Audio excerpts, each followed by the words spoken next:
on trouve ce qu'on appelle les 5 éléments, les 5 mouvements. Vous avez le bois, le feu, la terre, le métal ou le minerai, enfin et l'eau. Alors c'est représenté avec des animaux totems, ça c'est plus une autre tradition que la tradition chinoise, mais parce que dans le bison tout est bon, c'est comme la terre, tout se transforme, hein, etc. C'est des animaux en relation avec les différents éléments.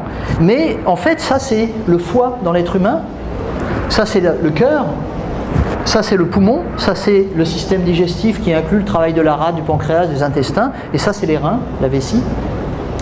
Je ne vais pas détailler ça maintenant, mais ce que je veux dire c'est que quand on regarde un patient en médecine traditionnelle chinoise, on voit un paysage.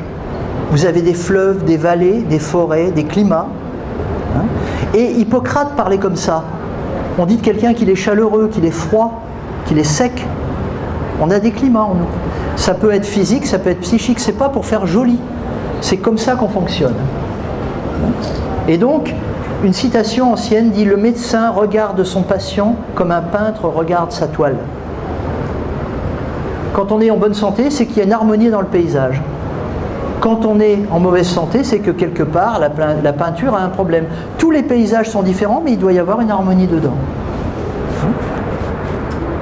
Alors, je ne peux pas détailler la raison pour laquelle on a emblématisé ces organes sous ces formes, mais c'est de la physiologie qui est là. Parce que, qu'est-ce qu'on voit là?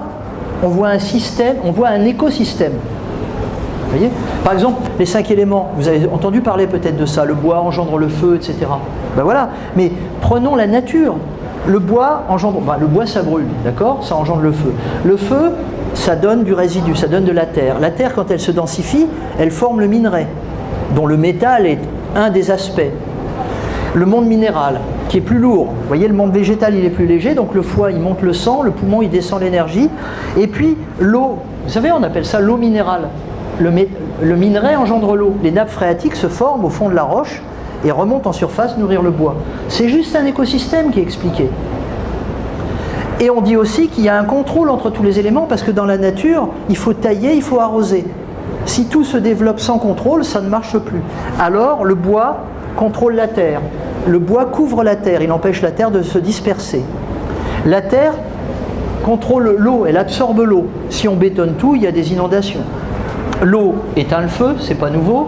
Le feu, c'est le seul élément capable de faire fondre le métal, le minerai. Et le minerai, le métal contrôle le bois, ça veut simplement dire que quand vous êtes déjà allé en montagne, plus il y a de la roche, vous voyez, quand vous avez un jardin avec trop de cailloux, ça pousse moins bien.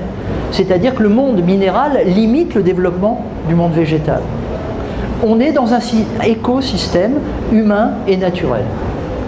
Il faut essayer de comprendre les deux à l'identique.